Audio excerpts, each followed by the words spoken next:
여러분 안녕하십니까? 오늘 아침에도 하나님 말씀 함께 나누겠습니다. 어제에 이어서 같은 본문으로 다시 한번 말씀 나누도록 하겠습니다. 마태복음 26장 오늘은 63절부터 68절까지 말씀입니다.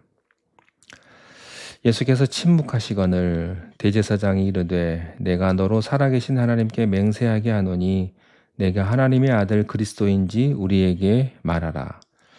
예수께서 이르시되 내가 말하였느니라. 그러나 내가 너희에게 이르노니 이후에 인자가 권능의 우편에 앉아 있는 것과 하늘 구름을 타고 오는 것을 너희가 보리라 하시니. 이에 대제사장이 자기 옷을 찢으며 이르되 그가 신성모독하는 말을 하였으니 어찌 더 증인을 요구하리요. 보라, 너희가 지금 이 신성모독하는 말을 들었도다. 너희 생각은 어떠하냐? 대답하여 이르되 그는 사형에 해당하니라 하고, 이에 예수의 얼굴에 침 뱉으며 주먹으로 치고 어떤 사람은 손바닥으로 때리며 이르되 그리스도야 우리에게 선지자 노릇을 하라. 너를 친 자가 누구냐 하더라. 아멘. 예수님께서 불법 재판을 받으셨습니다. 그리고 거짓 증인들을 내세운 대제사장들과 서기관과 장로들은 계속해서 예수를 십자가에 못 박기 위해서 불법 재판 앞에 예수를 세우고 예수님을 지금 코너로 몰아넣고 있습니다. 그들 앞에 예수님은 아무 말도 할 수가 없었습니다. 아니, 침묵이라는 대답을 주님이 하신 것입니다. 그들과 논쟁해봐야 그것은 아무 가치가 없었기 때문이지요. 63절에 예수께서 침묵하시거늘 대제사장이 이르되 내가 너로 살아계신 하나님께 맹세하게 하노니 내가 하나님의 아들 그리스도인지 우리에게 말하라. 침묵하시는 예수님 앞에 대제사장은 더 교활한 방법을 쓰기 시작합니다. 이런 겁니다. 침묵만 하지 말고 네가 하나님의 아들인지 아닌지를 말해라. 예수님께서 64절에서 네가 말했다 이렇게 말씀을 하십니다. 예수님은 두려워하지도 않으셨고 변명하지도 않으셨습니다. 정확한 사실을 꼭 집어 말씀하신 겁니다. 죽음 앞에서 초연한 왕의 선언입니다. 침묵해야 될 때도 있지만 분명한 말로 말을 해야 될 때도 있는 거죠. 이때 대제사장의 반응이 65절에 나옵니다. 자기 옷을 찢으며 이르되 그가 신성모독하는 말을 하였으니 어찌 더 증인을 요구하리요. 대제사장은 옷을 찢습니다. 자기 옷을 찢으면서 분노를 터뜨리면서 화를 냅니다. 예수님이 사형에 해당하는 말을 스스로 했다는 거예요. 이 말의 근거는 레위기 24장 16절에 기록된 말씀입니다. 누구든지 하나님의 이름을 망령되이 일컫는 자는 돌로 쳐 죽이라. 이런 율법이 있습니다. 그들은 이 율법을 적용한 것입니다. 예수님이 하나님의 아들이라고 시인했기 때문에 예수님의 이름을 모독했다는 것이죠. 그래서 종교적으로 사형에 처할 수 있는 죄를 지었다는 겁니다. 결정적인 근거를 잡은 겁니다. 그래서 대제사장은요, 주위 동료들에게 동의를 얻기 시작합니다. 66절에 너희 생각은 어떠하냐? 대답하여 이르되 그는 사형에 해당하느니라. 그들은 예수님을 사형에 처하는 결정을 한 것뿐만 아니라 사형에 처하는 결정만 한 것뿐 아니라 예수님을 욕하고 침뱉고 때리고 조롱하기 시작을 합니다. 이것이 예수님에 대한 고문의 시작입니다. 67절에 이에 예수의 얼굴에 침 뱉으며 주먹으로 치고 어떤 사람은 손바닥으로 때리며 68절 이르되 그리스도야 우리에게 선지자 노릇을 하라. 너를 친 자가 누구냐? 갑자기 예수님에게 누군가의 주먹이 날아옵니다. 침을 뱉습니다. 여러분 혹시 다른 사람의 침을 뱉는 것을 맞아본 적이 있습니까? 굉장한 모독이죠. 그들은 예수를 밀치고 조롱하기 시작했습니다. 예수님은 도살장에 끌려가는 소처럼 털 깎는 자 앞에 잠잠한 양처럼 때리면 맞고 욕하면 그대로 듣고 처절한 모습으로 지금 그 자리에 서 계십니다. 우리는 이 세상을 살면서 억울하게 당하는 사람들을 가끔 봅니다. 여러분 억울한 적 많으시죠? 그런데요, 억울하게 당하는 사람이 소리를 지르면 별로 감동이 없습니다. 억울하게 당하면서도 소리 지르지 않고 그냥 당하고 있으면 보는 사람이요, 굉장히 충격받습니다. 분명히 반항해야 되고 복수해야 되는데 그것을 포기하면 거기에 감동이 있죠.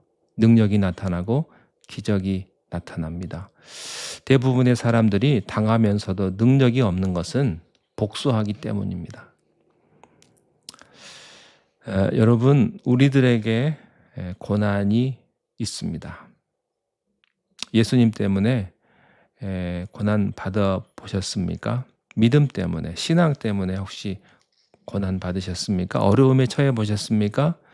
여러분, 그때 주님을 생각하시면서 그 고난을 이기시기를 바랍니다. 한 가지만 더 말씀을 드리고 싶어요. 58절에 보니까 베드로가 멀찍이 예수를 따라 대제사장의 집들에까지 가서 그 결말을 보려고 안에 들어가 하인들과 함께 앉아 있더라. 항상 주님 바로 옆에 베드로가 있었죠. 주님이 가실 때 주님과 함께 앞장서서 따라가야 할 그때에 베드로는 멀찍이 따라갔습니다. 베드로가 무슨 고백을 했었습니까? 다른 사람이 다 줄을 버릴지라도 나는 줄을 절대로 버리지 않겠습니다. 죽기까지 주님 따르겠습니다. 네, 결정적인 순간에 어떻게 됐습니까? 따르긴 따랐는데요. 멀찍이 따릅니다. 물론 도망간 제자보다야 낫죠. 그렇지만 왜 이렇게 예수님을 멀찍이 아무도 모르게 따라갔을까요? 가까이 따라갈 용기가 없었던 겁니다. 위기에 부딪히지 않았을 때는요, 누구든지 큰 소리 칩니다. 평소에 큰 소리 치는 사람 조심하십시오.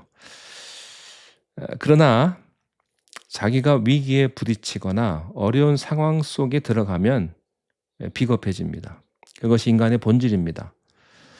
도망갈 수 없는 베드로, 그렇다고 예수님을 앞장서서 보호할 수도 없는 베드로, 그것은 대부분의 많은 그리스도인들의 모습이기도 합니다.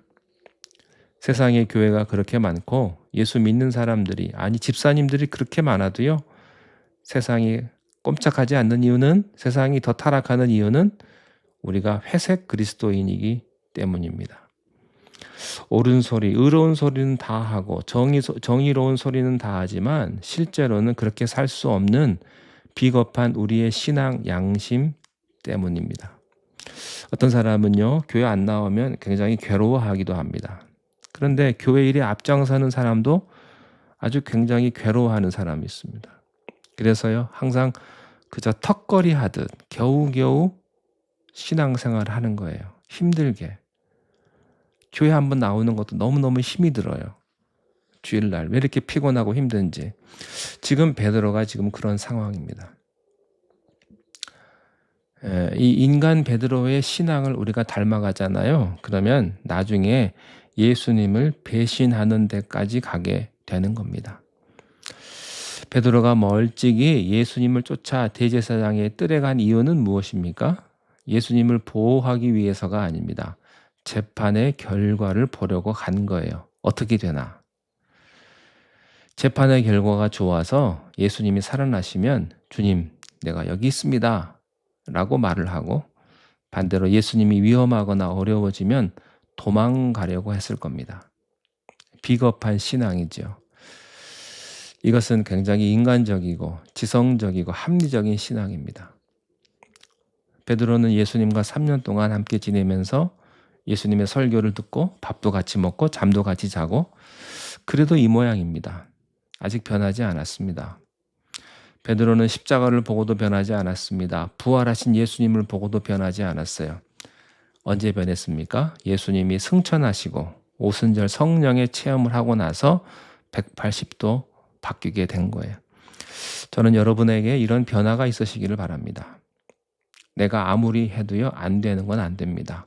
성령의 바람이 불어야 합니다. 여러분 성령의 충만을 위해서 기도하십시오. 예수 오래 믿으신 여러분, 거듭났다는 것은요 초신자에게만 해당하는 것이 아닙니다. 여러분 물과 성령으로 거듭나십시오. 성령의 충만함을 위해서 기도하시고 말씀 가운데 거하십시오.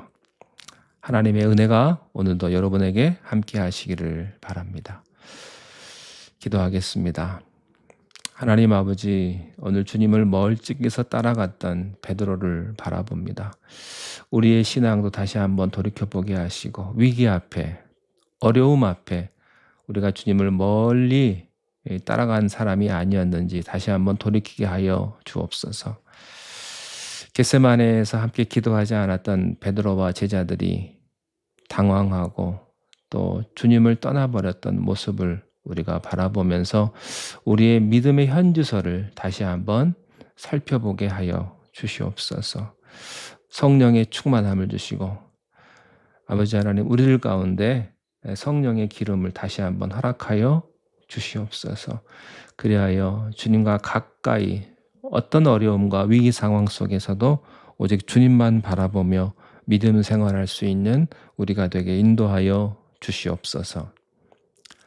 예수님의 이름으로 기도하옵나이다. 아멘.